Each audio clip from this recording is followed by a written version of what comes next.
Hello everyone, welcome back to Uni Tunes. Today we're super excited to be talking to the very talented Sarah Yagki, an indie pop rock singer-songwriter from here in Sydney, talking about her sophomore EP, I Love You, I Lied. Can you please do us the honour of introducing yourself? Hey guys, my name is Sarah Yagki and I am super excited to be here with Uni Tunes discussing everything, Sarah Yagki. So before we jump into the interview, we'd like to acknowledge and pay respects to the custodians of the land on which we broadcast, the Gadigal people of the Eora Nation, and we extend that respect to the elders, both past and present, online, that is. And I'd also like to acknowledge that today, the day we are recording, is International Women's Day. So go women. We're going to get started by letting the listeners get to know you a bit with some rapid fire questions. So, you ready? I think so. I've got to be. Perfect. All right, we'll start off by asking, how long have you been making music for? I've been making music for about 10 years. I accidentally found a very old song called Smile by 10-year-old Sarah. And I was like, oh, this is really horrible. But she tried. So I'd say 10 years. So who's your favorite artist right now? My favorite artist, to be honest, and has been for a very long time, is someone called Eden. They're an Irish artist and they're electro pop, but a lot of their music, soundscapes, lyrics constantly inspire me. So yeah, Eden. Cool. What would be your music unpopular opinion? I think that might not be an unpopular opinion, but I, as a female vocalist, I prefer and love male vocal tones so much more. I love the richness. I love the depth of it. I think they're stunning. And I say that as a female vocalist. So that would be my unpopular opinion. So what's your favorite venue to perform at? I really love Oxford Art Factory, and I don't just say that because at the time of this recording, I'm playing over the weekend there. I think that the stage is really intimate and close, so I get to interact with the audience a lot more. I get to have that stage presence really come through really easily, and it's also just a really sick venue. So, and they have great drinks for after the show. So, yeah. Gotta love the Oxford Art Factory cocktails. The blue one especially, I forget what it's called, but it's so good. Yeah, the V one. Oh my gosh, It's so good. Sorry, I have a lot of energy. Let's continue. So the final rapid fire question, explain your sound in just 3 words. Most recently, I definitely would think it is a little bit cinematic, a little bit moody, but extremely energetic, whether that's an energy that comes from the emotion, the energy that comes just from the overall sound. I think that with pop music, especially stuff that does seem a little bit more cinematic and moody, it can have the unpopular opinion of not being as energetic. But I definitely think that, yeah, I would label it as that too. So now that we've finished the rapid fire questions, let's just jump straight into the interview. So congratulations on your brand new sophomore EP, I Love You, I Lied. Thank you. Can you shed a bit of insight into what this body of work is all about?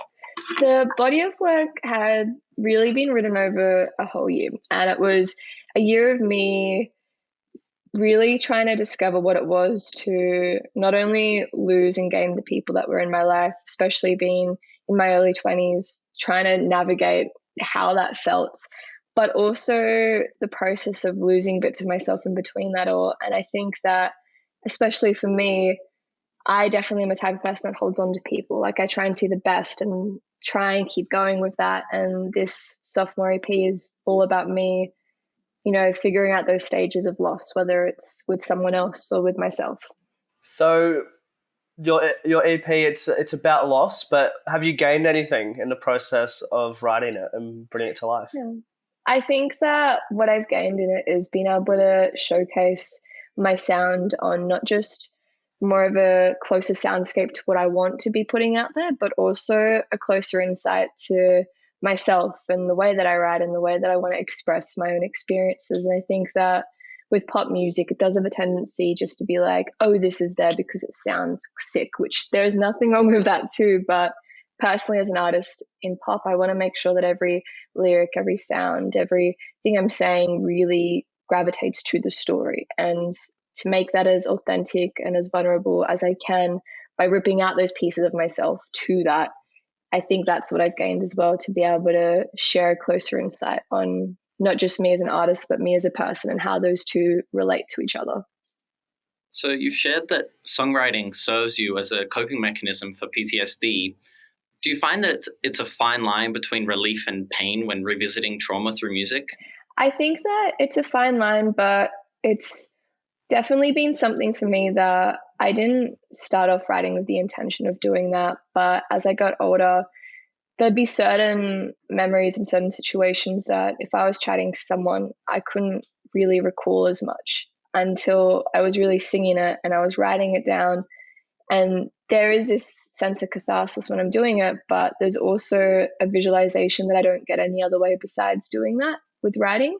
And I think that because with this, it's more the PTSD, it has started from quite a young age. So the way that, I've learned with, chatting to psychologists and being really, positive with like mental health, because I think that's such a big thing as well. It's become a way that I get to snapshot points in time that I may really just have forgotten along the way if I did not write about it.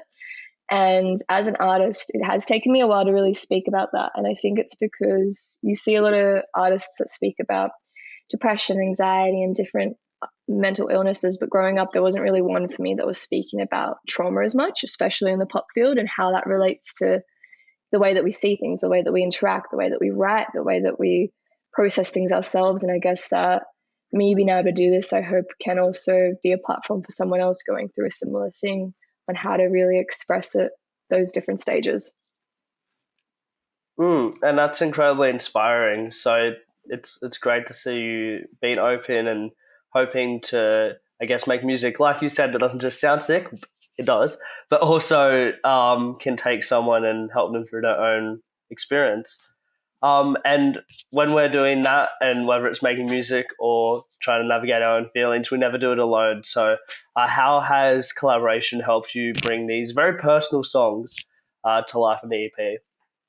I think that the process of collaboration with me on the EP, it's been able to be in a space where I am able to talk to other producers and musicians and really, I guess, I think that for myself, I don't see as much beauty in what I do as I should. And then when I talk to other people and I share it, I see the way that they connect, and it almost encourages and inspires me to keep writing as well. And I think that I've been really lucky to work with a great band and also work with the great producers. The three main ones, James, Nico, and Yanni, they all produced the tracks, and being able to come with them with what I wrote and explain what I really wanted with this EP and how I wanted the songs to sound. They really understood that and understood how I wanted every single sound and every single thing to really have something that meant part of the story. So I guess the process of collaboration it's been great, and it's been able to have that vulnerable soundscape and that vulnerable chat of, this is what I want, what do you think? And I think that as an artist, I'm very open to hearing other people and wanting to know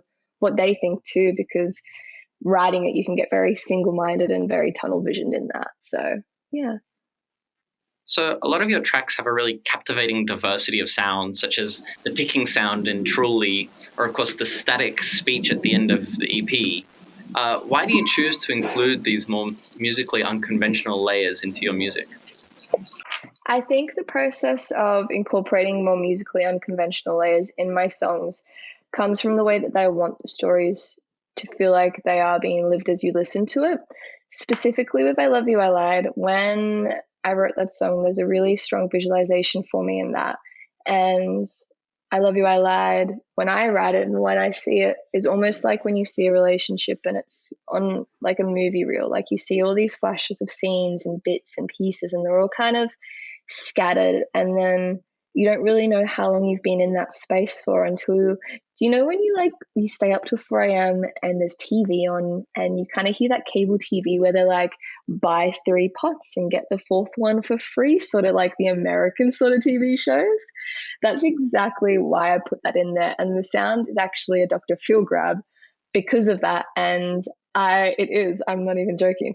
And why I wanted that there is because for I Love You, I Lied, it's about me reflecting on such an intense period that when I kind of snap out from that and snap out from going into that space of memory, I don't know what time it is. I don't know where I am. And all I hear is just a TV kind of coming in. And because of the nature of it, I wanted it to be from the US. I wanted it to be a sense of everything else is asleep and you're awake. And I think that incorporating more of those layers into my songs, overall, the purpose of that is to make the listener feel as close as they can to the story as possible. And Truly is a really beautiful one. Personally, it's my favorite out of the entire EP.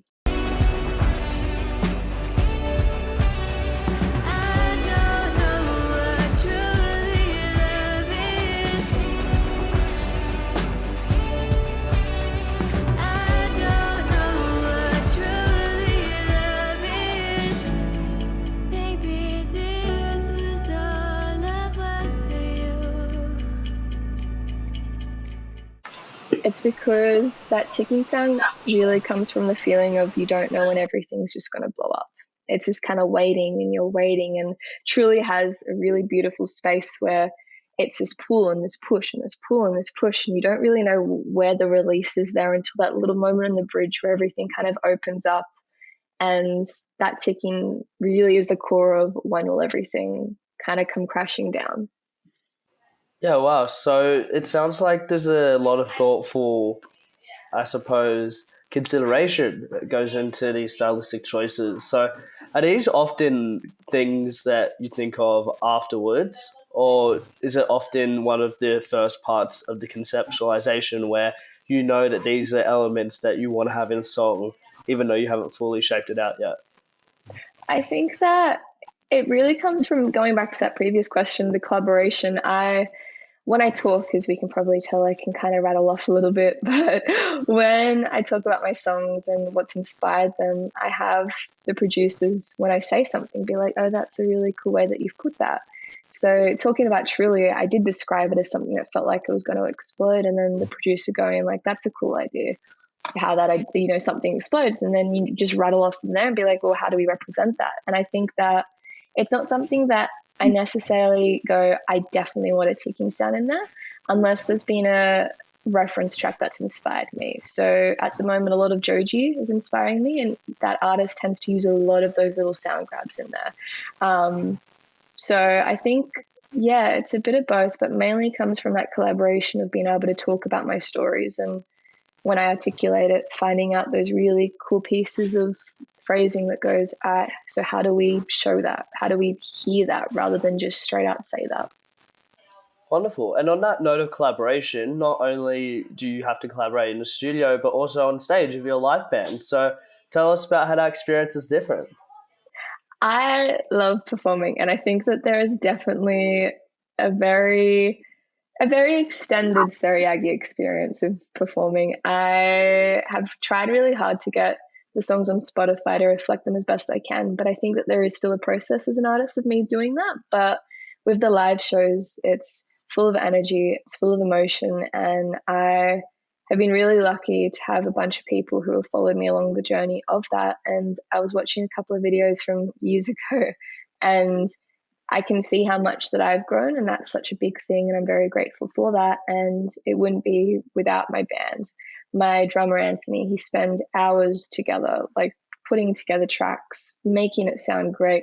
My guitarist, Ethan, and I constantly bicker in the best way about, you get two dominant instruments, vocals and guitar, and really trying to lead that and fight for that little bit of moment there. But yeah, it's been really great to have the band up there, because it does encourage that space of we're all doing this together. We're all really making the most of these songs, and being able to translate that live is such a great experience to do. So a quintessential part of your vocals is that you sing your own harmonies in many of your songs.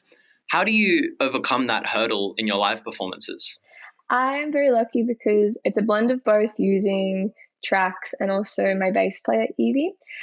We do have a lot to discuss in terms of where we really want the harmonies to shine. So especially those higher ones, I'll tend to have her do it at the start of the show, so I can ease my voice into those bigger notes that I usually save till the end of the show. And it's really just a discussion of purpose, placement, and the effectiveness of when it comes in. Even for the tracks, I make sure that all my lead vocals are all there, all being performed, and the only time that there's extra vocals is if there is extra harmonies. And I tend to put a lot of vocals in there. So unfortunately, we do not have 30 Sarahs to do that. But we can make the most of just finding that space, because the vocals for the tracks create this warmth for me. It's a very big part of my music. I want there to be that warmth, that like roundness to it. And I guess that with live shows, it's a blend of, keys especially bringing that warmth, my lead vocals, Evie on harmonies, but also those extra bits of like electronic, I guess, sounds that create that warmth automatically, and bringing that into the show and navigating when that really comes in. We did a rehearsal yesterday, and I had a plan for, this one song is going to have all these harmonies. And then the second we played it, all of us were like, that's a lot of Sarahs. That is way too many. So it's just hearing it in different contexts and finding the best way to put it where it's not so in your face, but you still feel it. I can tell that you love performing, because the second we asked about it, your face is lit up, and we can tell that you're excited for this weekend. So if I'm not mistaken, I've read that you performed a whopping 180 plus shows. That's a lot of performing. So what have been some of the highs and lows of your live career so far? I really loved, so for the lead singer of Eskimo Joe, I asked myself and my guitarist to jump on board touring with him. So we did 5 shows, and I was kind of scared. I was like, this guy's kind of big. Is he going to be rude to me? Am I just going to be sitting there in a corner like, can I do this? But he was so lovely, so lovely. We like had dinner all together at backstage. He was telling me all these things about him going overseas and all these American awards. And that was a really big highlight. And my guitarist, bless him, but he's just sitting there kind of like, he's talking to us. That's so cool. Which was really cool. So he's great. And he likes all my Instagram photos and is really supportive there. So being able to perform and support him was really great. We also got to perform and open for Montaigne at the University of Wollongong, which was sick. And I guess the highlight for me right now in my headline career was the last Oxford Art Factory, the first and the previous one that I did, because I have a tendency to kind of hide before the performance. I like to be backstage. I like to center myself. I like to be like, all right, let's get in the zone a bit. And waddling myself up on stage and seeing how many people were there, because we did sell it out, I was like, oh, that's a lot of people. Okay, let's do this. But I didn't realize how many people were there because I hid. And then I came out and I was like, oh, okay, we're doing this. And I think that was great. I remember that exact feeling of going up there and being like, I got this. I'm confident. You got this. But yeah, those are my highlights. So you have a huge state-spanning New South Wales tour coming up. Yeah. What can audiences expect from these shows, and why should they pick up a ticket? I definitely think that you should come to these shows because they're all different versions of Sarah Yagki. I construct my shows with an idea of, again, the driving factor of purpose. There's different settings where it's 2-piece, 3-piece, 5-piece, 4-piece, and I make a really conscious decision to be able to show all layers of Sarah Yagki. I think that headline shows are definitely when you see the fullest of my live performance, and there's also tours on there where it's a 3-piece, so you get to hear them a bit stripped back and you get to hear different elements. So wherever you really are, stop by, say hi. I have red hair. It's very hard to miss me. So yeah, I'm really excited, and I think you should come because it definitely, I think that every time I do perform, I get at least a couple of people coming up being like, oh, I wasn't expecting it to go that hard. And I was like, yeah, it does. Thank you. So yeah. Yeah, it should be a lot of fun. Is there one song from the new EP that you're particularly excited to share with an in-person crowd? I'm excited for Ecstasy because every single time, and I'm not joking, I'm very honest, every single time I perform that, someone's come up to me and gone, where can I hear it? And I'm like, not yet. And now I can actually finish the song and be like, that's on Spotify, Apple Music, Deezer, whatever you use. It's out there now.